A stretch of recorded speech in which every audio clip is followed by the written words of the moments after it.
He's asking if we're going to learn anything more about Tarre Vizsla, who is the first Mandalorian Jedi. And to give you some background, this is a character that was in EU, but it was also in Rebels Season 3, one of the middle episodes, and it's when we're first learning about the Darksaber.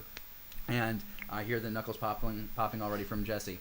And so we learn that he's the first Jedi. He created this saber. The Jedi end up keeping the saber, and they break. Mandalorians come in there to steal the saber. It's a very well explained story in 2 minutes on the show. I'm kind of summarizing it. But our person wants to know: will we learn more, or is there more to learn about this character? And Jesse, I'm going to ask you to keep this tight. But what do you think?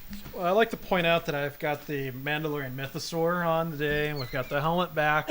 So, I'm excited about this question. I think that side of the table just lifted 2.5 inches. No comment.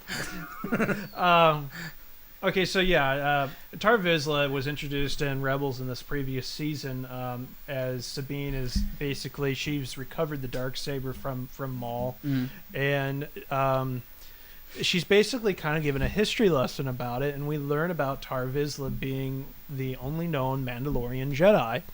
And this is where this saber came from. And what's great about this, and this is what I love about Dave Filoni, I'm correcting myself finally on this, in the past, he has tried numerous times to bring lore from the Old Republic era into canon. And this is, I feel like, the first time that he's actually kind of gotten away with it. Yeah.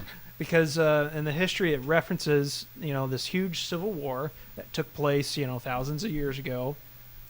So that I love it because of that. Unfortunately, I don't think we're going to get a lot more of that, potentially at least coming from Rebels.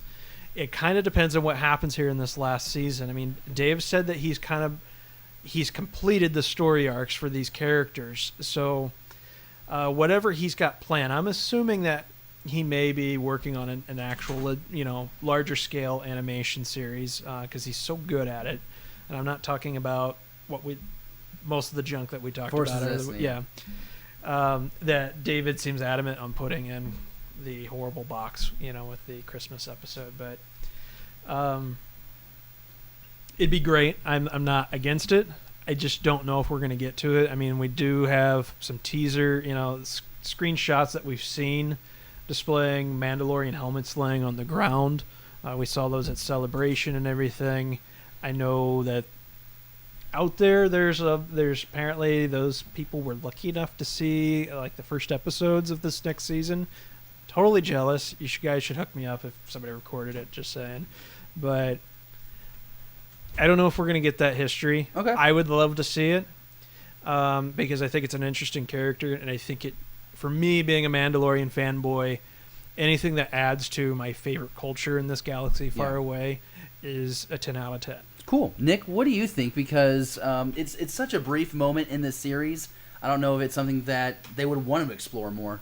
If anything, it might be like a novel at some point, or we'll just do some random character from back in the day or something like that. I just don't foresee them doing anything with any type of new media because I don't think there's enough of a interest in it to warrant any significant effort. David, here's my thought about this. Rogue One was a movie that was based on a couple paragraphs of text at the beginning of A New Hope.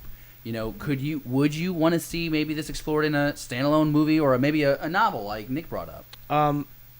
Learning about a Mandalorian Jedi, I think, would be fascinating because then I could have more conversations with Jesse about things.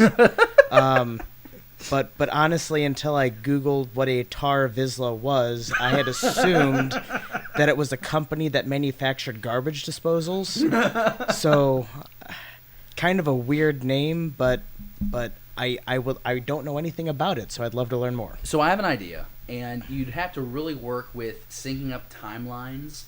But we've talked about this before, how there is an effort online to get a Old Republic Netflix series approved. And you could play a lot with the Sith Wars and such. And you'd have to play with the timelines, or maybe you don't have to because now it's all expanded universe. But if you did that series, I could see them shoehorning this storyline in there somehow. I actually kind of want to chime in on that because I play Star Wars The Old Republic, the MMO, quite a bit. And one of the one of the favorite characters that you see, and especially the first trailer that they released for this game, was a female bounty hunter. Okay. In the game, we learn that this character's name is Tarre Vizsla. Okay. Okay, and this game roughly takes place 3,000 years before, the Battle of Yavin and everything in the timeline. So, Vizsla is obviously a very predominant clan name and everything. So, yeah, it would be kind of interesting to see something leading up to that. So I'd be open to some sort of, because I mean there are books that do take place around that time frame that are well written. It could Why be fun. not? It could be fun. And we also want to thank Sea Lost Comics for asking us this question on our YouTube channel of all places. So we're always talking about Facebook and Twitter, but you can always ask us questions on YouTube like you can do right now.